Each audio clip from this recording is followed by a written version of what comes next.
Neste vídeo vamos falar sobre o método Holt-Winters para previsão de séries temporais.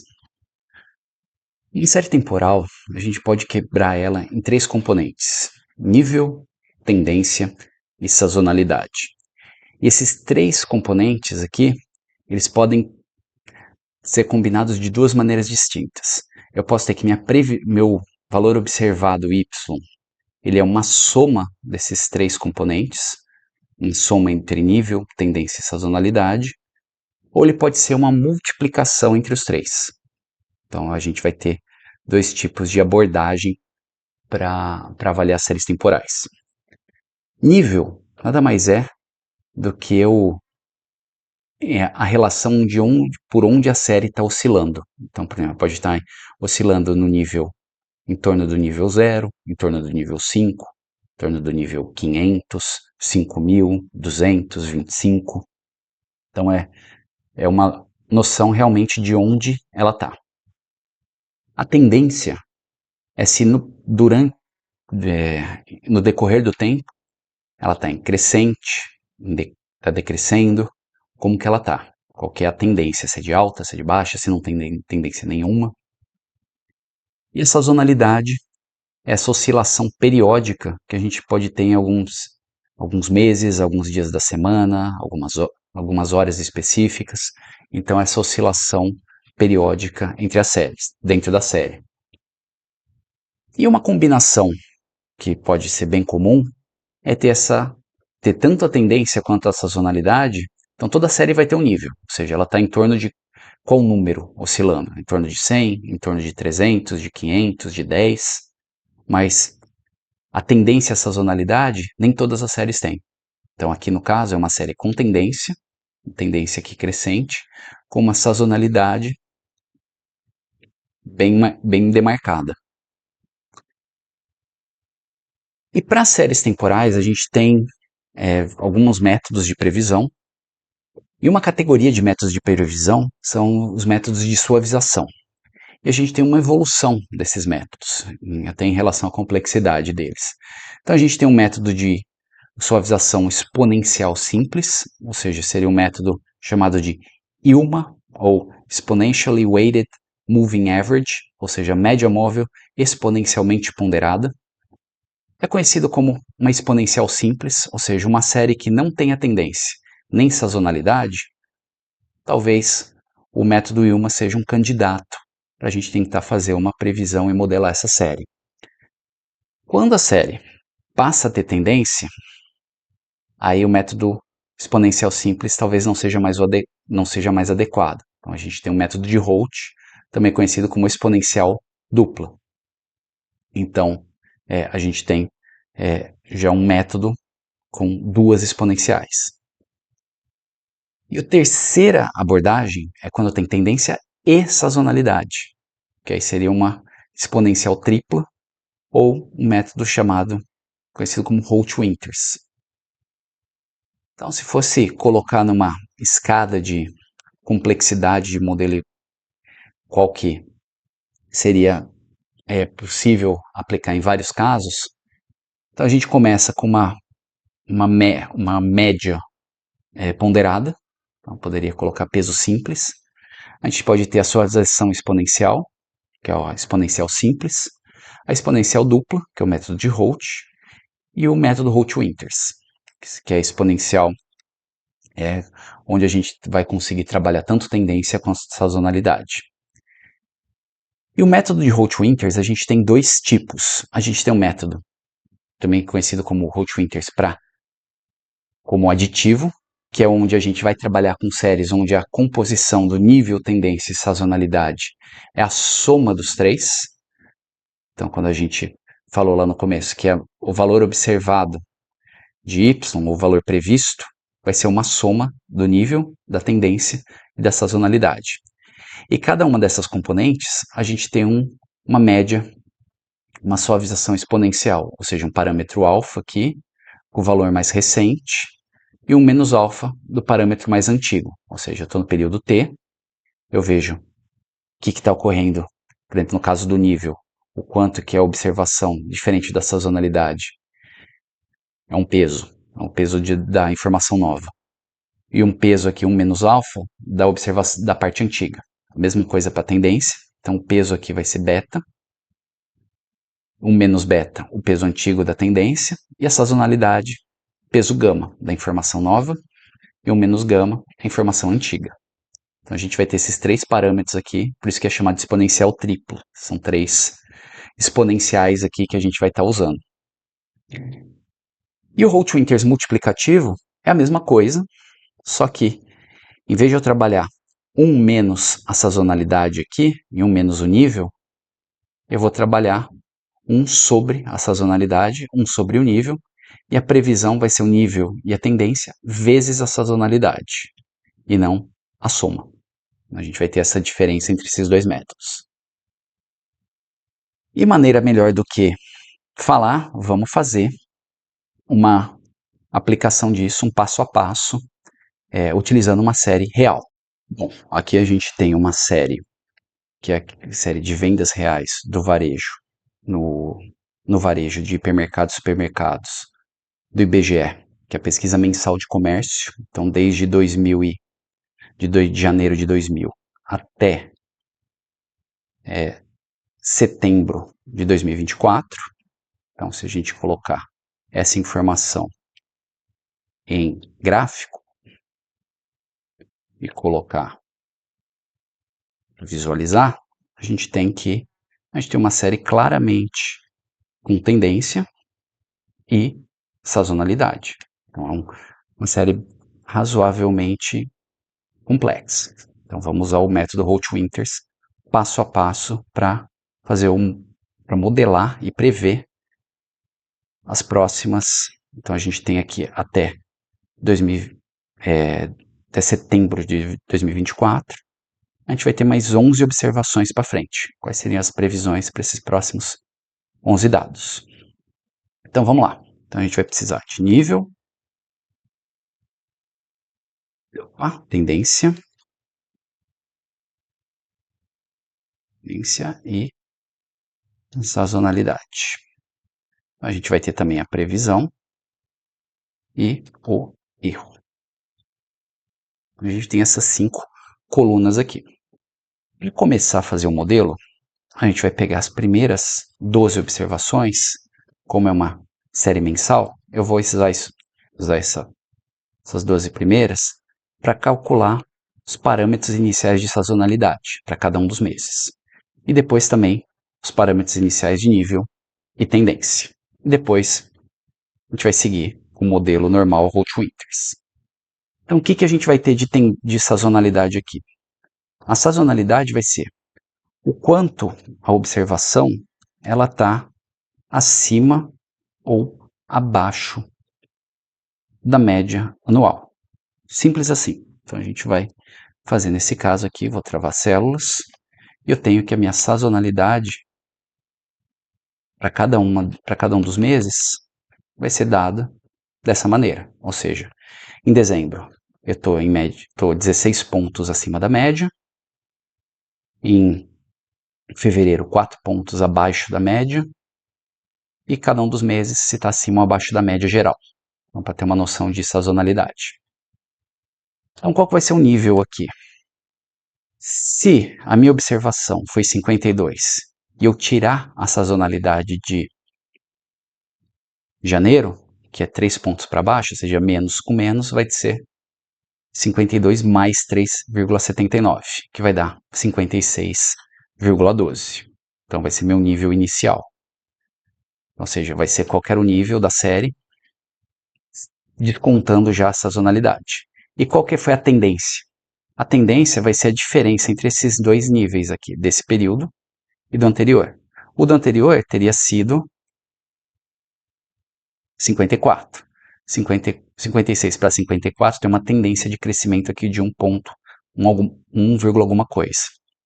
Então, o que eu vou fazer? Vou fazer direto aqui o seguinte, vai ser esse valor menos o valor observado menos a sazonalidade do período anterior. Ou seja, minha tendência aqui era de 1,68, aumentou em 1,68. Ok, agora estamos prontos, temos os parâmetros iniciais para utilizar esse modelo de Hall-Winters. Esse modelo ele vai precisar de 3 parâmetros, que a gente vai tentar depois otimizar: o alfa, o beta e o gama. E aqui depois qual vai ser o erro do modelo, que a gente vai usar o RMSE, depois eu vou explicar. Então eu tenho 3 parâmetros que a gente vai precisar para o modelo. Então eu vou começar com chutes iniciais, ou seja, esses parâmetros são o alfa, o beta e o gama, vão estar entre 0 e 1. Eu vou chutar aqui 0,3 para cada um. 0,3, 0,3 e, sei lá, 0,7. Então vou usar qualquer um só para montar um modelo aqui em Excel. Então vamos lá. Começar a seguir essas séries, essas componentes aqui, cada uma delas seguindo essas fórmulas. Então a sazonalidade para esse período T aqui vai ser gama, aqui, que é o 0,7, eu vou travar a célula, F4, vezes valor observado menos o nível. Valor observado menos o nível calculado. Mais 1 menos gama, travo de novo a célula, F4,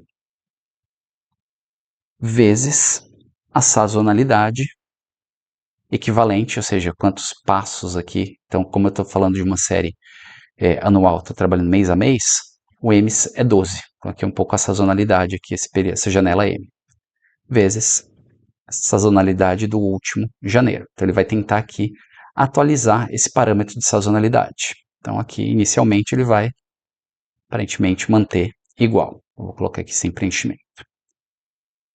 E eu vou seguir isso até minha última observação. Aqui, esses daqui de previsão, ainda não. Aqui eu vou deletar. Então, eu tenho aqui a célula a coluna de sazonalidade calculada com essa forma. Então, aqui como esses outros valores aqui não tem nada, eles vão atualizar conforme a gente for preenchendo. Então, vamos lá. Agora vamos para o nível. O nível vai ser alfa, eu vou travar a célula, F4, vezes o nível dessa observação T, menos qual que teria sido a sazonalidade para fevereiro anterior, eu tenho aqui esse parâmetro beta, alfa vezes ele. Esse bloco aqui foi a mesma coisa que a gente calculou nessa célula aqui, mas agora é multiplicado por alfa. Mais 1 menos alfa, então, ou seja, outra parte do peso dessa fórmula, vezes esses dois, a soma do nível e da tendência anterior. Então, eu tenho aqui, seguindo essa fórmula do N, nível e tendência anterior. Aqui não está dando para ver, está aqui, nível, tendência de T menos 1. Então, agora eu tenho todos os parâmetros de... Opa, deixa eu deixar aqui tudo com duas células, duas casas decimais. Então, eu tenho aqui o nível calculado dessa maneira, do Hall-Winters, pelo modelo de Hall-Winters. Agora falta a tendência. Então, a tendência, a gente vai seguir essa fórmula aqui, que é beta, eu vou travar a célula, F4, vezes. Mesma coisa que a gente calculou aqui, a nível de um período menos o nível do outro, ou seja, o nível desse período menos o nível do período anterior, ou seja, a evolução que teve, mais 1 menos beta, F4, para travar a célula, vezes a tendência anterior. Ou seja, eu tenho uma média ponderada entre a tendência anterior, mais, que é calculada o valor passado, mais quanto que ocorreu a tendência entre esses dois períodos, a evolução desses períodos. Então, aqui eu tenho também os cálculos de tendência para todos os períodos da frente. Então, aqui até última observação que a gente tem. Ok, temos as três componentes. Agora a gente vai colocar qual que teria sido a previsão, que é nível mais tendência vezes o H é quantos passos para frente. Então, como a gente está trabalhando de um passo para frente só, então ter o H igual a 1, então a gente não tem que multiplicar essa tendência por nada, por enquanto. Mais a sazonalidade do período anterior para a mesma janela. Então, aqui vai ser, como eu estou em janeiro, eu vou querer de janeiro. Aqui eu tenho qual que teria sido minha previsão, e aqui também qual que teria sido meu erro. Valor real menos o previsto. Meu valor real ficou 1,68 abaixo do previsto. Vou colocar todas essas informações aqui, pedir para o Excel preencher. Ok, tenho aqui qual que teria sido a minha previsão e meu erro. Só que aqui dá para ver que, por exemplo, ele previu 102, 105, 106, 127, que era 129. Mas será que a gente não consegue um erro menor essa previsão? Se eu alterar esses parâmetros, será que não tem uma combinação melhor desses parâmetros? Eu poderia ficar testando aqui vários valores e tentar encontrar qual que seria o meu erro, qual que seria o menor erro. Então aqui, qual que vai ser o meu cálculo do erro? Eu vou querer que vai ser a raiz do quê? Eu vou soma os quadrados. Então, esses erros aqui ao quadrado. Então, por que isso? Se eu não elevasse ao quadrado, se eu somasse todos os valores diretamente, eu teria aqui um valor positivo, ele anularia com um negativo. Então, eu poderia um cancelar com o outro e parecer que eu quase não tenho erro. Quando eu elevo ao quadrado, eu não tenho esse problema de sinal, porque todo mundo vai ficar positivo. Então, eu vou calcular a média disso. Então, vai ser contagem de quantos números. Então, aqui conte 1. Então, aqui eu tenho todos os números. Então, calculei a média. Então, aqui tem a contagem do n, a soma do quadrado. Então, eu fiz uma média desse erro quadrático e tirei a raiz. Ou seja, eu elevei tudo ao quadrado e depois tirei a raiz para voltar para a dimensão original.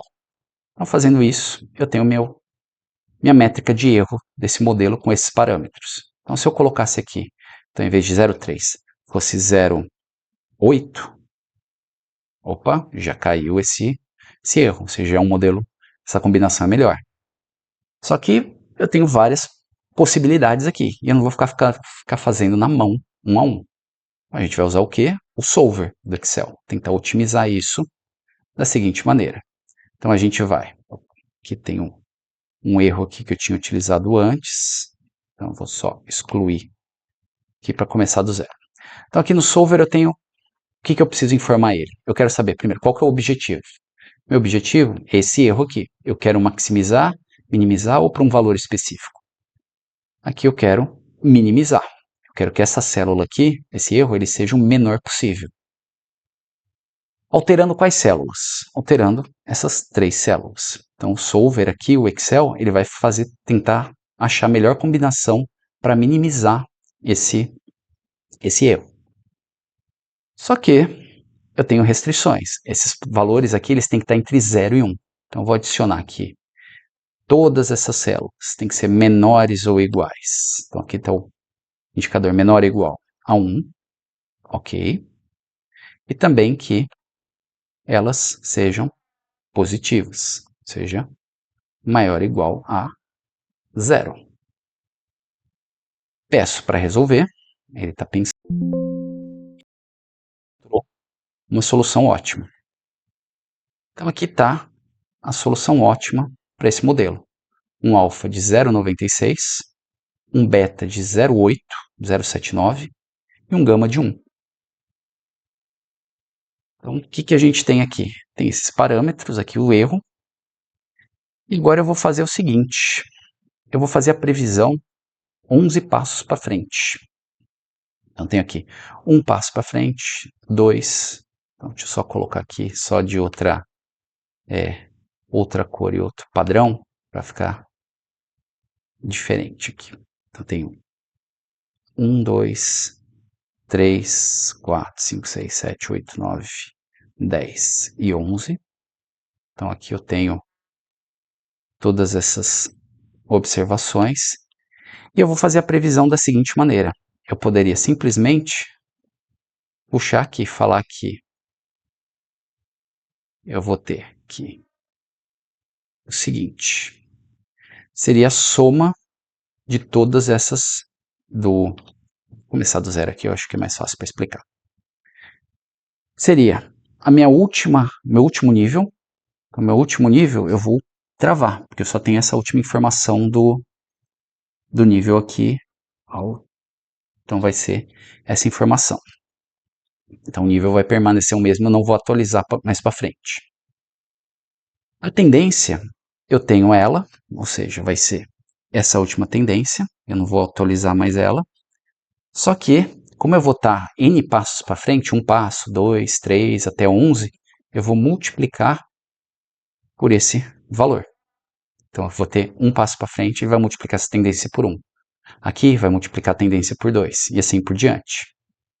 E por fim, eu adiciono a sazonalidade relativa ao mesmo período aqui. Então, se é mês 10, a última sazonalidade aqui do mês 10 é essa. Sigo aqui até a minha última observação e eu tenho aqui que para 11 passos para frente eu tenho o último nível, a última tendência vezes 11, mais a sazonalidade equivalente ao mesmo mês. Aqui estão minhas previsões para 11 passos para frente. Então, agora o que falta? Vamos visualizar isso. Vamos pegar essa informação aqui, eu vou colocar aqui. Também colocar a previsão junto aqui do lado, só que eu vou colocar como colar especial para não perder a informação. Vou pedir para inserir um gráfico de linhas e temos aqui os dois gráficos sobrepostos para a gente ver o ajuste. Deu para ver que aparentemente teve um bom desempenho, porque eu tenho aqui minha série as vendas reais em azul, em laranja a previsão. Dá para ver aqui que as 12 observações iniciais que a gente usou para fazer o começo da sazonalidade estão aqui. E depois aqui a série vai se ajustando e a previsão dá para ver muito pouco a série azul, porque a previsão está bem em cima. O erro está bem pequeno. E aqui no finalzinho, as 11 últimas observações, são aquelas 11 finais que a gente fez, que foi a previsão utilizando esse modelo otimizado. Então aqui a gente tem o modelo Holt-Winters para essa série. Ok, e se eu quisesse fazer o modelo, a gente fez o modelo aditivo. Se eu quisesse fazer um modelo multiplicativo, vai ser bem parecido. Eu só vou fazer alguns pequenos ajustes. Então eu vou fazer aqui, vou copiar, vai ficar bem parecido. Só que agora a sazonalidade não vai ser o observado menos a média. Vai ser o observado dividido pela média. Então aqui eu vou ter o quanto ele vai estar acima ou abaixo como se fosse um percentual. Então aqui eu tenho que em dezembro eu estou com as vendas 31%, ou seja, 1,31 vezes da média. Em janeiro eu estou 0,93 da média, estou 7% abaixo da média. Então vou fazer esse ajuste na sazonalidade. No nível, aqui em vez de fazer, que aqui seria esse valor menos esse, então eu vou esse valor dividido por esse. Então eu vou fazer esse ajuste para todo o resto aqui. Então aqui eu vou só mudar a cor para não perder. Então volto aqui, calculo. A tendência vai ser a mesma coisa, o quanto que era o nível menos o nível anterior, mas aqui o nível está um menos o outro. Eu vou só fazer a mesma coisa, eu vou dividir. Então, aqui eu tenho a mesma coisa, que eu vou dividir. Espera aí. Então, aqui primeiro eu vou fazer o inicial. Então, aqui eu ajustei os valores iniciais. Então, vamos lá. Eu vou aqui ajustar a sazonalidade. A sazonalidade, o que muda na fórmula? Muda essa parte aqui, no multiplicativo. Em vez de ser observado menos o nível, é o observado dividido pelo nível. Então, vai ser o observado dividido pelo nível. Então, aqui eu tenho todos os casos. Aqui, como eu estou fazendo a previsão, eu não quero perder 7, 8, 9, 10 e 11. Beleza. Eu tenho a mesma coisa aqui, que eu já ajustei. A minha tendência não muda a fórmula, então não tem que ajustar nada. E minha previsão vai ser um nível, mais a tendência vezes o número de passos. Aqui o passo também é 1. Só que agora eu vou multiplicar pela sazonalidade. Então aqui vai ter um outro ajuste. Então aqui eu tenho um ajuste. Vai ser vezes e tenho aqui todo o meu modelo. Eu vou só mudar aqui para não perder essa informação aqui. Então eu tenho aqui a mesma coisa, o nível, o último nível, mais a última tendência, vezes o H, mas essa parte aqui eu vou multiplicar pela sazonalidade, para manter a mesma fórmula lá de cima. Então aqui agora eu sigo a mesma coisa, a última observação, o último nível, a última tendência vezes quantos passos, só que agora é vezes a sazonalidade. Aqui eu tenho os parâmetros do modelo, que eu não sei se, dado que eu ajustei o modelo, se seriam os mesmos os parâmetros ótimos. Então, de novo, eu vou aqui em dados, solver, eu venho o seguinte, eu quero que minha função objetiva aqui, que é o erro, eu quero minimizar, alterando essas células, sendo que essas células, elas são menores ou iguais a 1, e também que essas células, elas não são negativas. Então, vai ser maior ou igual a 0. Eu vou pedir para resolver. E aqui temos os melhores parâmetros para o modelo do Holt-Winters multiplicativo para essa série. Então, se a gente comparar, aqui, só vem para cá, aqui era 0,96, 0,7 e 1. Aqui deu 0,96, 0,5 e 1. Deu uma pequena diferença.